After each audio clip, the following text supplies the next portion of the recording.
معزز سامعین گرامی قدر، سیرت النبی کے حوالے سے چند گزارشات آپ کے سامنے رکھی پچھلے خطبے کے اندر۔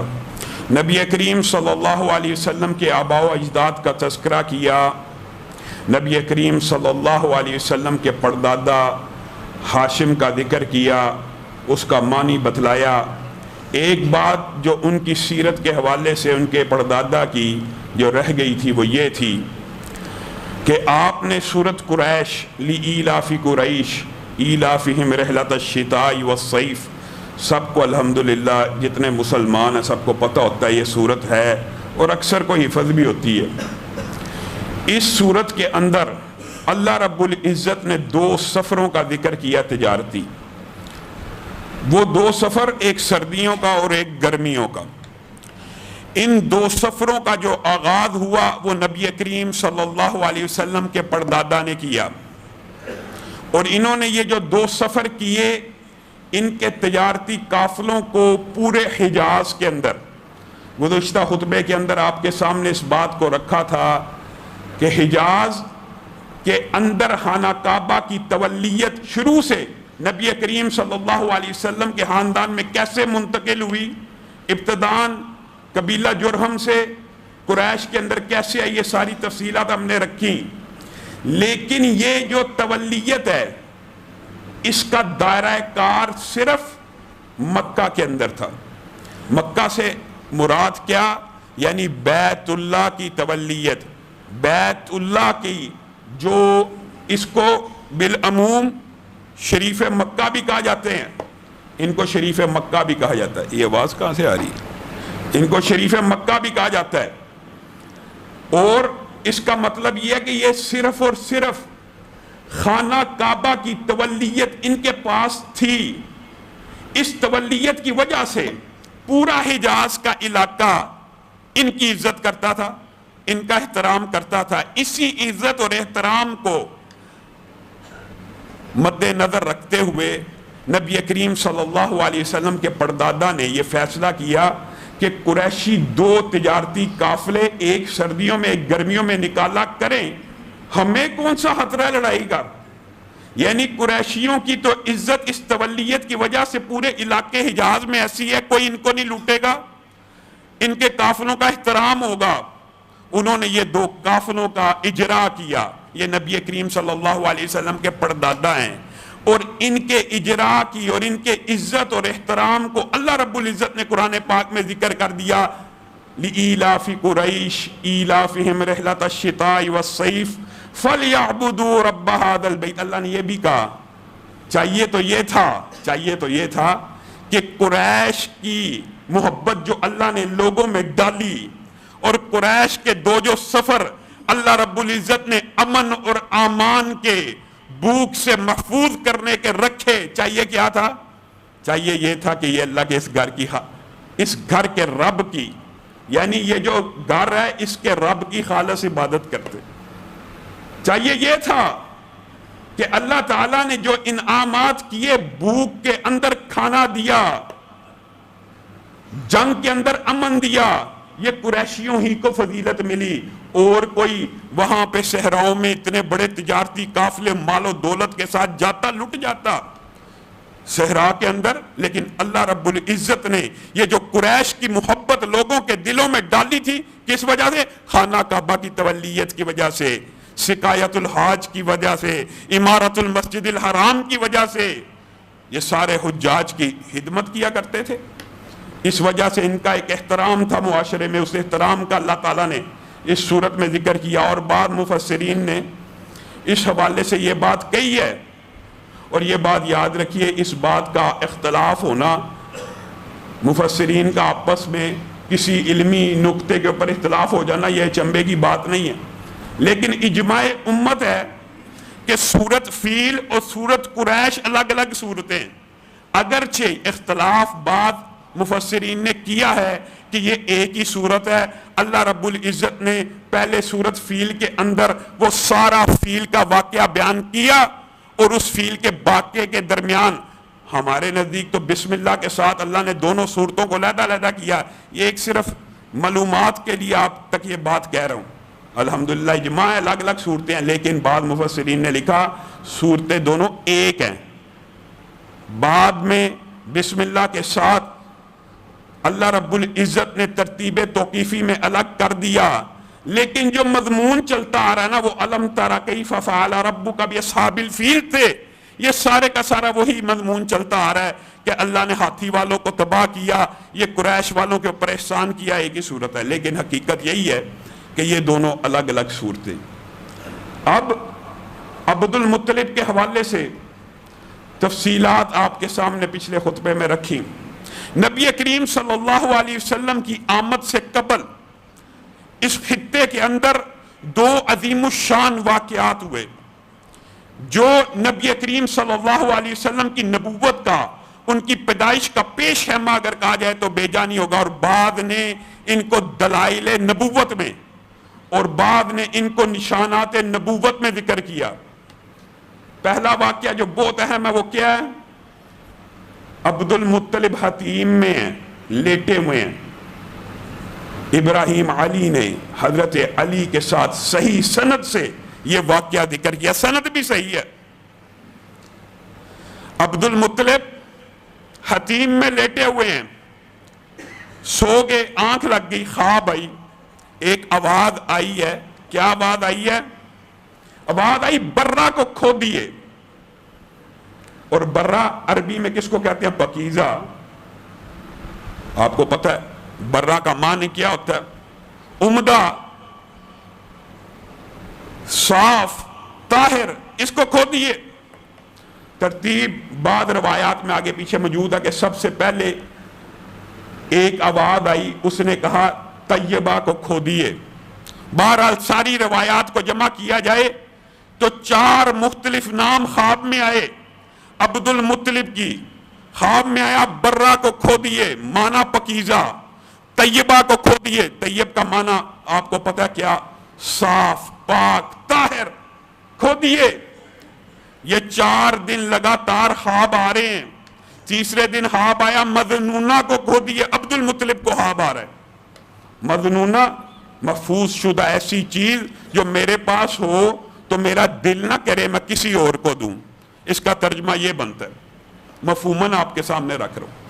چوتھے دن خواب آئی زمزم کو کھو دیے۔ عبد المطلب ہر خواب کے اندر پوچھتے برہ کیا ہے، طیبہ کیا ہے، مظنونہ کیا ہے۔ جب چوتھی مرتبہ خواب آئی کہ زمزم کو کھو دیے تو عبد المطلب نے کہا یہ زمزم کیا ہے؟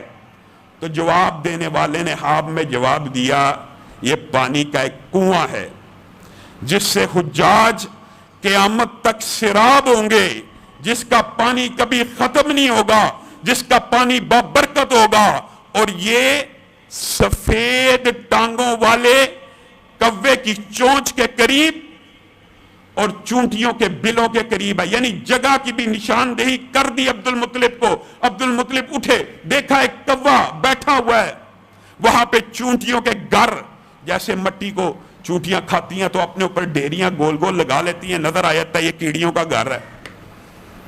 اس سے مراد یہ تھی کہ قریب ہی ہے، زیادہ کھدائی نہیں کرنی پڑے گی۔ عبد المطلب کا تب صرف ایک بیٹا، کون تھا؟ حارث، ان کے ساتھ۔ عبد المطلب کو اب یقین ہو گیا یہ خواب ایسے ہی نہیں آ رہا، یہ اللہ کی طرف سے رہنمائی ہو رہی ہے۔ حارث کو لیا، زمین کا وہ ٹکڑا جس کی نشاندہی خواب میں ہوئی تھی، کھدال پکڑی، کھودنا شروع کر دیا۔ حارث بیٹے نے ساتھ کھودنا شروع کر دیا۔ قریشیوں نے کیا کرتے ہیں، یہاں پہ بھی 2 باتیں جو آگے چل کے آپ کے ساتھ بیان کروں گا۔ اس وقت عبد المطلب کے صرف ایک بیٹے تھے۔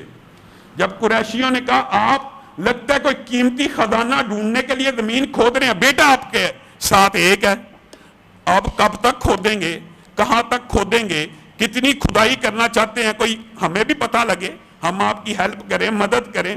کہا نہیں مجھے آپ کی ہیلپ کی ضرورت نہیں۔ اور یہاں پہ بعض مفسرین نے لکھا عبد المطلب کے کلیجے کو چوٹ لگی اپنے رشتہ داروں کی یہ بات سن کے کہ اکیلے اپنے بیٹے کے ساتھ کھود رہے۔ عبد المطلب نے کہا اللہ مجھے 10 بیٹے عطا کریں تو ایک بیٹا میں تیری راہ میں ذبح کر دوں گا، قربان کر دوں گا۔ اور بعد نے اس منت کو، اس نظر کو آگے چل کے بیان کیا، وہ واقعہ بھی آپ کے سامنے رکھتا ہوں، اسی واقعے کے تسلسل میں موجود ہے۔ بعد نے کہا یہ وہ لمحہ تھا جب انہوں نے دعا کی، اور بعد نے کہا وہ لمحہ بھی آگے آئے گا۔ اب جب کھدائی شروع کی حارس کے ساتھ، خواب میں وعدے تھا قریب ہوگا۔ جب کھدائی کی کنویں کی منڈیریں نظر آنا شروع ہو گئیں تو قریشی ان کے ارد گرد اکٹھے ہو گئے، لگتا ہے آپ نے اپنا مطلوب اور مقصود پا لیا۔ کہا ہاں مجھے خواب آئی تھی، یہ ہمارے باپ اسماعیل کا وہی کنواں ہے جب وہ ایڑیاں رگڑتے تھے، اور یہ بھی روایات میں دو الفاظ ہیں، جبریل نے پیر مارا تھا کہ پر مارا تھا، اور زیادہ روایات اس بات کی طرف اشارہ کرتی ہیں کہ جبریل امین نے پر مارا تھا، اور اسماعیل جہاں پہ ایڑیاں رگڑتے تھے وہاں سے کنواں برآمد ہوا پانی کا۔ عبد المطلب نے جب اس راز کو افشا کیا تو قریشی اس کو سعادت کی بات سمجھتے ہوئے الجھ پڑے۔ کہا ہمیں اس میں شامل کیجئے، ہم بھی اولاد اسماعیل ہیں، ہم بھی اسماعیل کے بیٹے ہیں، ہم بھی قریشی ہیں، ہم حصے دار ہیں۔ عبد المطلب نے کہا ہرگز نہیں، نشاندہی میرے لیے ہوئی، حکم مجھے ملا، خواب میں اشارہ میرا ہوا۔ آپس میں جھگڑا ہو گیا۔ انہوں نے کہا کسی کو منصف بنایا جائے۔ کچھ باتیں تلخ ہوتی ہیں، لیکن یاد رکھیے قریش کے اندر شرک کی عادت اس قدر زیادہ تھی، جس کو دور کرنے کے لیے اللہ رب العزت نے نبی کریم کو بھیجا کہ خانہ کعبہ کے اندر بھی بت رکھے ہوئے تھے، اور اب فیصلے کے لیے کس کو متعین کر رہے ہیں؟ کہا بنو سعد کی ایک کاہنہ ہے، وہ جو فیصلہ کرے گی ہمیں منظور ہوگا۔ ہر قریشی قبیلے کا ایک فرد عبد المطلب کے ساتھ اس کاہنہ کی طرف روانہ ہو گیا۔ اب جب وہ روانہ ہو گئے، ساتھ پانی بھی تھا، ساتھ سامان بھی تھا، اللہ کا کرنا جو اللہ کو منظور تھا وہی ہونا تھا۔ یہ پیش ہے میں نبی کریم صلی اللہ علیہ وسلم کی آمد سے قبل ان کی آمد کے انتظامات اللہ رب العزت نے کیسے کیے۔ قافلہ راستہ بھول گیا، صحرا میں پھنس گئے، پانی ختم ہو گیا۔ عبد المطلب جب سارے کا سارا پانی ختم ہوا، انہوں نے کہا مجھے یہ بات مناسب لگتی ہے، ہم میں سے ہر شخص اپنی قبر کھودے، اپنی قبر کھود لے، جو پہلے مر جائے اس کو ایک گڑھے میں دفن کر دیا جائے۔ اس سے یہ ہوگا کہ صرف ایک آدمی بغیر قبر کے رہ جائے گا، اور وہ چاہے تو اپنے گڑھے میں لیٹ جائے، کبھی ہوا چلے مٹی اڑ کے اس کی قبر پہ آ جائے گی، لیکن یہ اس چیز سے بہتر ہے کہ سب بغیر قبر کے صحرا میں لیٹے رہے۔ عبد المطلب کی اس تجویز کو سب نے قبول کیا، اپنے لیے قبروں کے گڑھے کھودے۔ اب موت کا انتظار کرنے لگے ہیں، پانی ختم ہو چکا ہے، زیادہ راہ ختم ہو چکا ہے۔ عبد المطلب نے کہا میں نے مشورہ تو دے دیا تھا، لیکن یہ بات اب میرے ذہن میں آ رہی ہے، جب تک زندہ ہیں ہمیں سٹرگل کرنی چاہیے پانی کی تلاش میں۔ کہا ہمت اب جواب دے گی ہے، جو پہلے آپ نے بات کی ہے وہی ٹھیک ہے۔ کہا نہیں، اٹھو، نکلتے ہیں تلاش کے لیے پانی کی۔ جیسے ہی عبد المطلب نے اپنی سواری کو اٹھایا، اس کے نیچے سے پانی کا چشمہ رواں ہو گیا۔ یہ نبی کریم صلی اللہ علیہ وسلم کی آمد کے ایسے انتظامات ہیں۔ پانی کا چشمہ رواں ہوا نا تو باقی قریشیوں نے کہا اللہ کی قسم ہم آپ کے حق میں دستبردار ہوتے ہیں، آج کے بعد کنویں کے مالک بھی آپ، سقایا کے مالک بھی آپ، شریف مکہ تو آپ ہیں۔ یہ جو شریف مکہ کا آپ نے لقب سنا ہے نا، یہ حضرت محمد صلی اللہ علیہ وسلم کے دادا کو سب سے پہلے کس نے کہا تھا؟ یہ آگے چل کے آپ کو بتاتے ہیں، ابرہا نے کہا تھا۔ شریف مکہ سے مراد یہ تھی کہ خانہ کعبہ کی تولیت جس کے پاس ہوتی ہے، اور اب گزشتہ ادوار میں آپ نے خلافت سے قبل شریف مکہ کا ذکر سنا ہوگا۔ یہ وہی تسلسل ہے، جس کو خانہ کعبہ کا متولی بنا دیا جاتا ہے اس کو شریف مکہ کہا گیا۔ قریشیوں نے بھی اس کو تب سے یہ عہدہ چلا آ رہا ہے۔ کہا شریف مکہ ہی نہیں ہوں گے، آپ کے پاس اس کنویں کی اتھارٹی بھی ہوگی۔ چلیے اب یہاں مفسرین کا، محدثین کا اور تاریخ دانوں کا ایک دوسرا گروہ ہے کہ جس وقت وہ سب مرنے لگے تھے، اس وقت عبد المطلب نے جو پہلی نظر آپ کے سامنے رکھی وہ یہاں پہ الفاظ کہے تھے کہ اللہ اگر تو مجھے اس مصیبت سے نجات دے دے، مجھے واپس مکہ لے جائے بن موت کے، اور تو مجھے 10 بیٹے عطا کرے تو ان میں سے ایک بیٹا تیری راستے میں قربان کر دوں گا۔ اور نبی کریم صلی اللہ علیہ وسلم نے اسی لیے کہا تھا میں 2 ذبیحوں کا بیٹا ہوں۔ نبی کریم کی یہ حدیث صحیح ہے، میں 2 ذبیحوں کا بیٹا ہوں۔ اس کا کیا مطلب ہے؟ پہلے اسماعیل جن کے گردن کے اوپر ابراہیم نے چھری کو چلایا، اللہ نے بچا لیا۔ دوسرے میرے والد عبداللہ جن کو ذبح کرنے کی نظر عبد المطلب نے مانی تھی، اور یہ بات ایسی نہیں کہ عبد المطلب نے صرف نظر مانی اور پوری نہیں کی، اللہ نے 10 بیٹے دیے۔ اب وہی بات جیسے پہلے ایک کاہنہ کا انتخاب کیا، اب حبل کا انتخاب ہو رہا ہے کہ حبل کے بت کے پاس جائیں گے، وہاں پہ فال نکال لوں گا، جس بچے کے نام آئے گی 10 میں سے جس بچے کے نام آئے گی اس کو ذبح کر دوں گا۔ اللہ کا کرنا ایسا ہوا، فال ڈالی، نبی کریم صلی اللہ علیہ وسلم کے والد کے نام عبداللہ کے نام نکلی۔ اب پیار اور محبت بہت ہے۔ ان کے ننیالی رشتہ دار بھی آئے، کہا یہ بات درست نہیں ہے، کسی عرافہ سے مشورہ کیا جائے، کسی کاہنہ سے مشورہ کیا جائے۔ معاملات سارے ایسے چل رہے ہیں، اللہ کو بھی، اور یہ بات آپ نے سمجھنی ہے، کیا قریش مکہ جو بیت اللہ کے متولی ہیں، حاجیوں کو پانی پلاتے ہیں، اللہ کو نہیں تھے جانتے؟ اللہ کو اللہ کی قسم جانتے تھے، اللہ کی صفات کا بھی اقرار کرنے والے تھے۔ پوری سیرت کے تذکرے کے اندر آپ کو جگہ جگہ اللہ کا نام، بیٹے کا نام کیا رکھ رہے ہیں؟ عبداللہ۔ اللہ کو تو مانتے تھے، اللہ کو تو جانتے تھے، اللہ کو پتا تو تھا، لیکن فعال نکال رہے ہیں حبل کے بت کے پاس۔ نام کس کا نکلا؟ عبداللہ کا۔ اب مشورہ کرنا ہے کہ اب کیا کیا جائے۔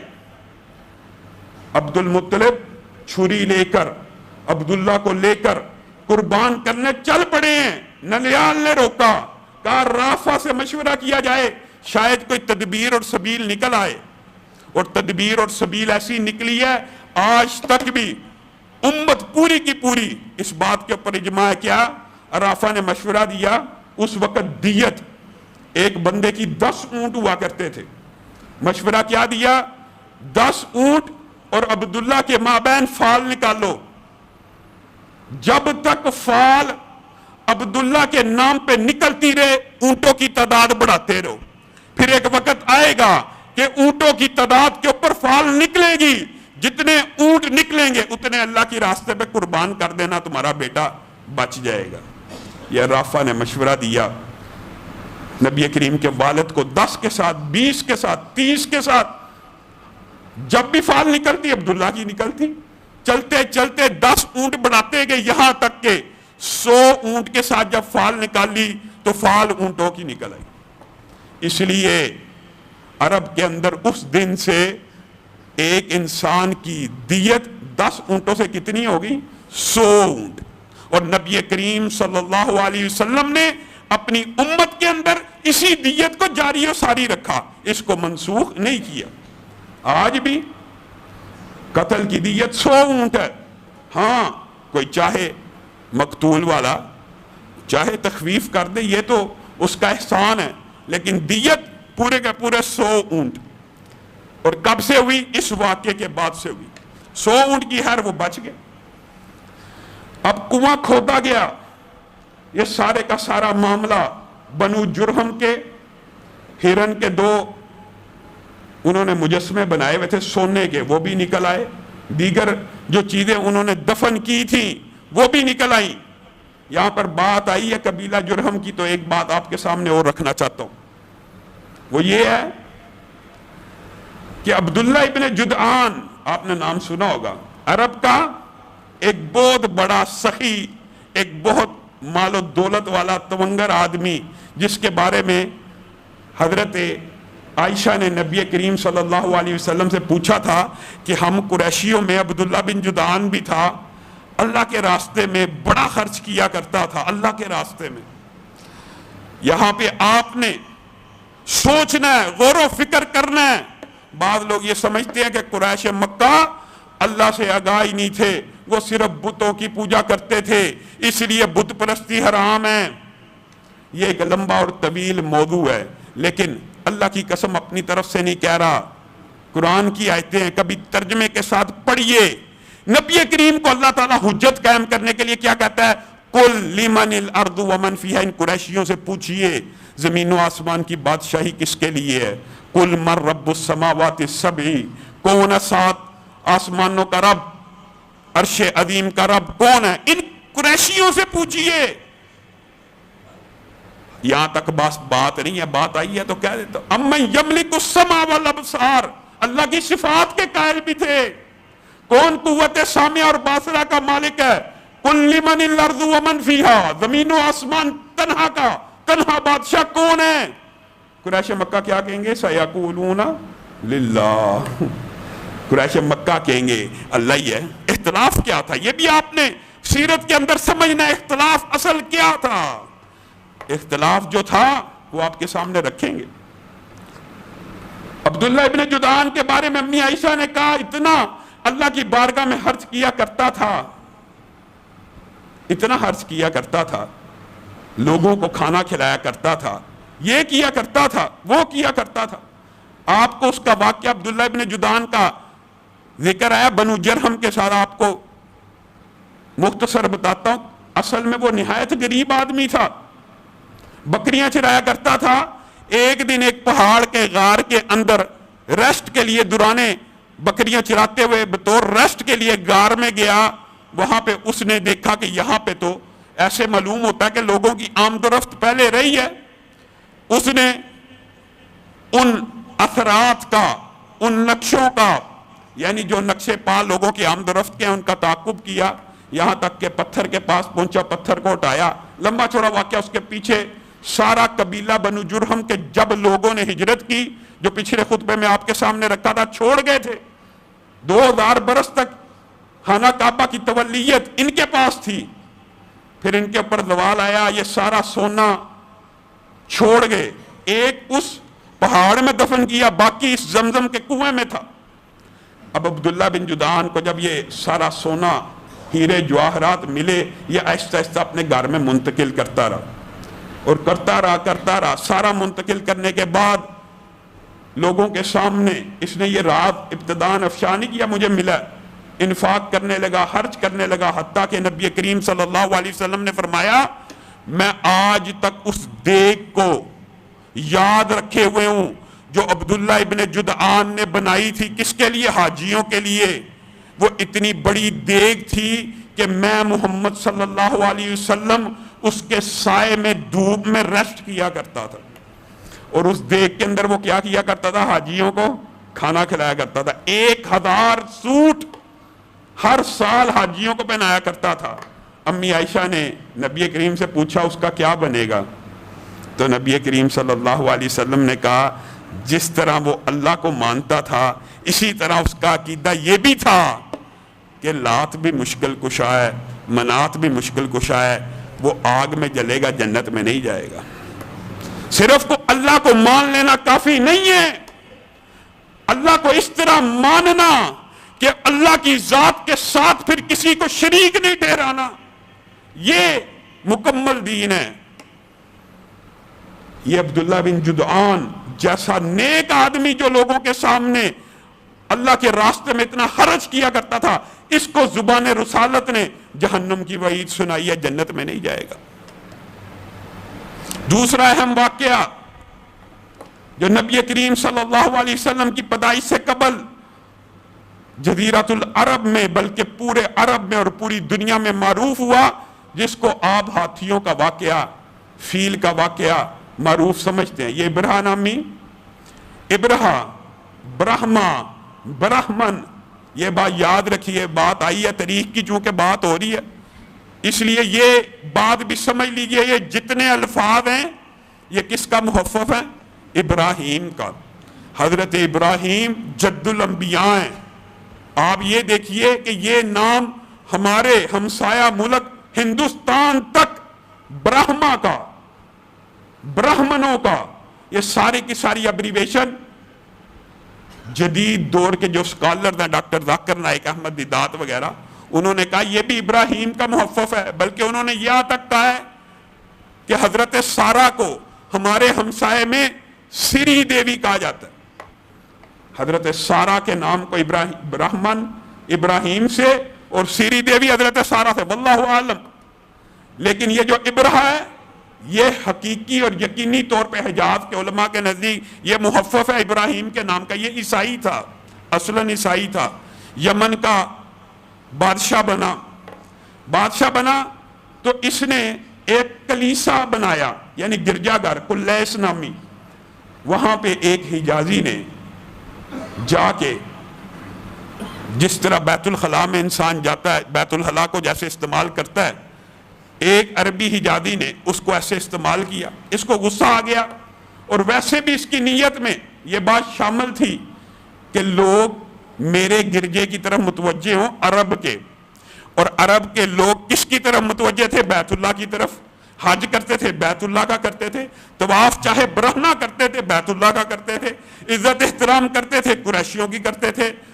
یہ سارے عیبوں کے باوجود ان کا قبلہ، ان کا دل خانہ کعبہ کی طرف متوجہ تھا۔ ابرہہ نے کیا چاہا؟ میں اس خانہ کعبہ کو ڈھا دوں گا تو یہ لوگ میرے کلیسے کی طرف متوجہ ہو جائیں گے، میرے گرجا گھر کی طرف متوجہ ہو جائیں گے۔ 60,000 کا لشکر جرار لے کے آیا۔ عربوں میں سے 2 بادشاہوں نے، عرب، کیونکہ ان کو پتا تھا بیت اللہ کو ڈھانے جا رہا ہے، مقابلہ کرنے کی کوشش کی، شکست کھائی۔ ایک ذو نفر، ایک نفیل، دونوں نے شکست کھائی۔ یہ طائف کی میدان میں پہنچا، وہاں سے ان لوگوں نے کہا ہم تو لات کو ماننے والے ہیں، آپ کا ہمارا کیا جھگڑا، آپ نے بیت اللہ گرانا جا کے گرائیں، بلکہ ہم آپ کی رہنمائی کے لیے ایک شخص اپنے اندر سے آپ کو دیتے ہیں، اس شخص کا نام ابو رغال۔ یہ بات تاریخ کے حوالے سے آ رہی ہے، اس لیے آپ کو چند جزیات بھی بتاتا جا رہا ہوں۔ ابو رغال نامی یہ وہی شخص ہے کہ جس نے ابرہہ کو طائف سے بیت اللہ کی طرف رہنمائی کی، اور اس کی اس حرکت کی وجہ سے عرب اس کی قبر کے اوپر پتھر مارا کرتے تھے۔ اور حضرت عمر نے، غیلان نے جب اپنی بیویوں کو طلاق دی، یہ بھی ایک لمبا چوڑا واقعہ ہے، ضمنی طور پہ آئیے بات تو بتا دیتا ہوں۔ غیلان کی 10 بیویاں تھیں، حضرت عمر نے کہا اب اسلام قبول کر لیا ہے، 4 رکھ۔ اس نے 4 رکھی۔ جب اس کی موت کا وقت قریب آیا، اس نے محسوس کر لیا، اس نے اپنی 4 بیویوں کو طلاق دے کے مال سارا اولاد میں بانٹ دیا۔ حضرت عمر کو پتہ چل گیا۔ حضرت عمر نے کہا اس وقت طلاق تو دیتا، اگر تو نے رجوع نہ کیا تو میں تیری قبر پہ اس طرح پتھر برسواؤں گا جس طرح ابو رغال کی قبر پہ عرب مارتے ہیں۔ یعنی ابو رغال نے جس نے نشاندہی کی کہ بیت اللہ کا راستہ یہ ہے، اس کی قبر کے اوپر بھی عرب پتھر مارا کرتے تھے۔ خیر، اس کی نشاندہی کے اوپر ابرہہ چلا، مغمس کے مقام پہ آیا۔ عرب کا مشہور مقام ہے اس دور میں مغمس، اور بعد نے یہ کہا کہ یہ مقام کون سا ہے؟ منا اور مزدلفہ کے مابین۔ لیکن یہ بات صحیح طرح ثابت نہیں ہے، البتہ یہ بات ضرور ثابت ہے کہ جب پتھر برسے تھے وہ وادی منا اور مزدلفہ کے مابین ہے، پتھر وہاں پہ بھی برسے تھے، لیکن اس کے لشکر کا جو سٹے تھا وہ مغمس نامی علاقے میں تھا۔ اب وہاں پہ یہ بیٹھا، اس نے اپنے سرداروں کو خانہ کعبہ کی طرف بھیجا کہ جاؤ ان کو اطلاع کرو کہ میں آپ سے لڑنے کے ارادے سے نہیں آیا، صرف بیت اللہ کو ڈھاؤں گا